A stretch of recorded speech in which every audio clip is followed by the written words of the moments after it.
pakai buat baca Al-Quran, lakana ahsan, pasti lebih bagus.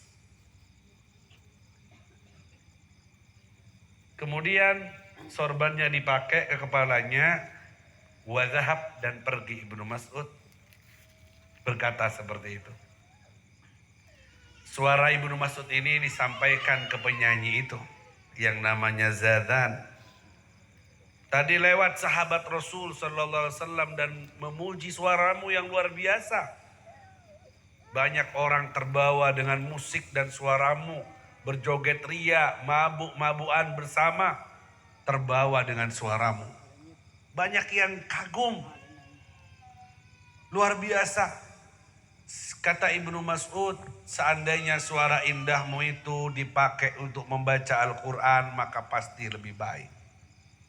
Subhanallah, cuma ngomong gitu Ibnu Mas'ud, ternyata apa yang keluar dari lisan Ibnu Mas'ud itu bersamaan dengan hidayah dari Allah.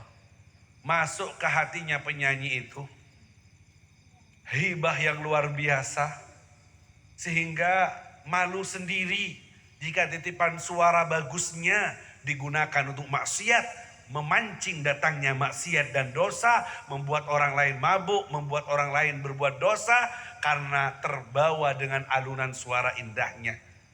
Dia langsung malu dan langsung takut kepada Allah, segera mencari sahabat Ibnu Mas'ud radhiyallahu taala an. Sesampainya dan ketemu dengan Ibnu Mas'ud, dipeluklah Ibnu Mas'ud sambil menangis.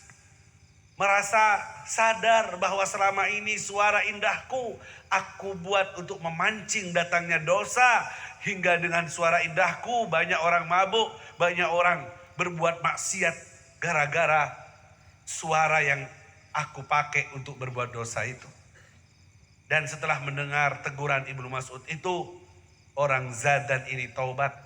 Akhirnya meninggalkan kebiasaan buruknya bernyanyi dan bersukaria dalam kemungkaran, dan berubah menjadi santrinya Ibnu Mas'ud, sampai menjadi pembaca Al-Quran yang luar biasa, sampai menjadi perawi hadis dari Ibnu Mas'ud, sehingga sering rawi menyebutkan an Zadan an Ibni Mas'ud, dari Zadan dari Ibnu Mas'ud, yang punya latar belakang sebelumnya ahli maksiat, bahkan pengundang maksiat bertaubat karena dapat lirikan dan dapat sentuhan nasihat yang ikhlas dari sahabat Nabi Muhammad sallallahu alaihi wasallam.